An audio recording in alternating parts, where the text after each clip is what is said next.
শরীফ ওসমান হাদির যে ঘটনা, গুলিবিদ্ধ হওয়ার যে ঘটনা, মুহূর্তেই বাংলাদেশে তোলপাড় সৃষ্টি হয়েছে। পুরো সরকার রাজনীতি নড়ে চড়ে বসেছে। আমিরে জামাত কথা বলেছেন, সাদিক ক্যামেরা কথা বলেছে। এখন এই ঘটনা নেপথ্যে কারা? দেখেন, এটা তদন্ত সাপেক্ষ ব্যাপার। সিসিটিভি ফুটেজ কারা করেছে, এর পেছনে কি, কারা কলকাঠি নাড়ছে, সবকিছু বেরিয়ে আসবে। কিন্তু পলিটিক্যাল অ্যানালজি বলতে একটা কথা আছে, পলিটিক্যাল অ্যানালাইসিস। নেপথ্যে যারাই থাকুক না কেন, বিএনপি কিন্তু কঠিন অবস্থায় পড়েছে। মির্জা আব্বাস কিন্তু কঠিন অবস্থায় পড়ছে। জনগণ বলছে যে আমার ভাই ওসমান হাদির কিছু হলে বিএনপি এবং চাঁদ আব্বাস, মির্জা আব্বাসের খবর আছে। মানুষ ধারণা করছে যেহেতু তফসিলের পরে ঘটনা, মির্জা এবং শরীফ ওসমান হাদির প্রধান প্রতিদ্বন্দ্বী মির্জা আব্বাস, সে মির্জা আব্বাসের লোকজন এই ঘটনা ঘটিয়েছে। এটা মানুষের ধারণা, পারসেপশন। আমি বলছি না ইটস রিয়ালিটি। এবং বিএনপি এবং মির্জা আব্বাসের অনুসারীদের নিয়ে সন্দেহ সংশয় সাথে সাথে শুরু হয়ে গেছে। মির্জা আব্বাস এবং বিএনপির লোকজনের বক্তব্য এখানে আশঙ্কাজনক এবং সন্দেহপ্রবণ। যেমন এই ঘটনা ঘটার সাথে সাথে সাদিক ক্যাম প্রতিবাদ জানিয়েছেন যে ছাত্র জনতা প্রস্তুত থাকুন। এখন সাদিক ক্যামের কাজই তো এটা, সন্ত্রাসের বিরুদ্ধে দাঁড়াবেন, রুখে দিবেন। আর ছাত্রদল, বিএনপি কিংবা যারা এই চাঁদ আব্বাসের টাকা পয়সায় চলে, তারা সাদিক ক্যামকে গালাগালি করছেন যে কি হয়েছে, মানে তুচ্ছ-তাচ্ছিল্য করছে। শরীফ ওসমান হাদির এই গুলিবিদ্ধ হওয়া এবং কোমায় চলে যাওয়ার ঘটনা, ব্রেইন ডেথ হয়েছে, আপনাদের অবগতির জন্য জানাচ্ছি। তিনি গুলিবিদ্ধ হয়েছেন সিভিয়ারলি। এখান থেকে বেঁচে আসাটা কঠিন, আমরা আল্লাহর কাছে দোয়া করছি। অলরেডি ব্রেইন ডেথ, মানে তার ব্রেইন বেঁচে নাই, মাথায় গুলিবিদ্ধ, এবং জায়গা মতো গুলি লাগাতে পেরেছে এবং ঢাকা মেডিকেলে গুলি বের করার যথেষ্ট চেষ্টা করা হচ্ছে। এই অবস্থা থেকে রিকভারি অত্যন্ত কঠিন। আমি যেটা শুরুতেই বলেছিলাম যে নির্বাচন এত সহজ হবে এটা মনে করার কোনো কারণ নাই। তবে ষড়যন্ত্র ব্যর্থ হবে, আর সন্ত্রাসীরা চুপ করে থাকবে, বিএনপি খুব সহজে নির্বাচন মেনে নিবে না। এই যে দেখছেন বিএনপির প্রতিপক্ষ প্রার্থীর আজকে মৃত্যুর মুখে। তো জনগণ এই সন্দেহ সংশয় করছে। এবং মির্জা আব্বাস কিংবা বিএনপির লোকজনের যে বক্তব্য আপনি যদি দেখেন, যে তারা শরীফ ওসমান হাদির এই গুলিবিদ্ধ হওয়ার ঘটনাকে নিয়ে তুচ্ছতাচ্ছিল্য করছে। ছাত্রদলের এক নেত্রীকে দেখলাম, কেন্দ্রীয় নেত্রী, তিনি বলছেন যে ওসমান হাদির কি না কি হয়েছে কেউ জানে না, আর সাদিক ক্যাম ফেসবুক স্ট্যাটাস দিয়েছে। মানে সাদিক ক্যাম কেন প্রতিবাদ করলো? এবং জনগণ অনেকেই বিএনপি চাঁদ আব্বাসকে সন্দেহ করছে, তো এইটার প্রতিবাদ জানাচ্ছে অনেকে। বিএনপির লোকজন এতে খেপে যায়।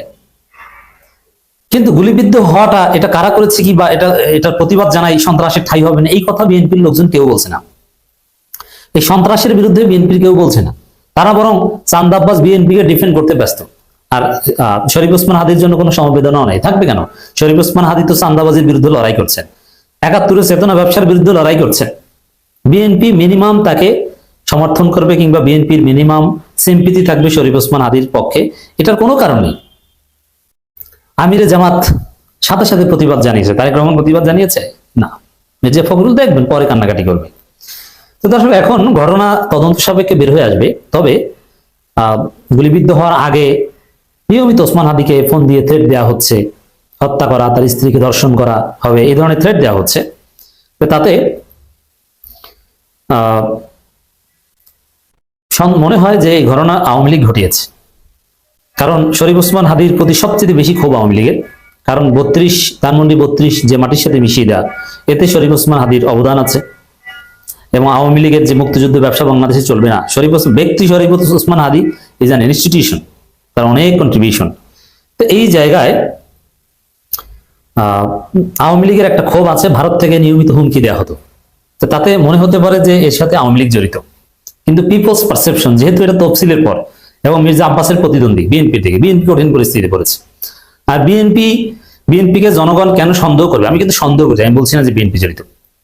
সন্দেহ করাটা যে যৌক্তিক, তার প্রমাণ হচ্ছে যে বিএনপি প্রত্যেক দিন কাউকে না কাউকে গুলি করে মারে। সেই বিএনপি যে শরীফ ওসমান হাদিকে গুলি করে নাই, তার প্রমাণ কি? এটা ধারণা করাটাই তো স্বাভাবিক।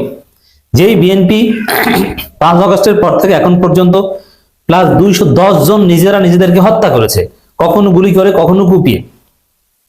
বিএনপির পদধারী অনেক নেতা বিএনপির গুলিতে নিহত হয়েছে, খুলনায় একজন, অভাব নাই। এখন এই সন্ত্রাসের দল শরীফ ওসমান হাদিকে গুলি করতে পারে, মানুষ এটা ধারণা করবে, এটাই স্বাভাবিক।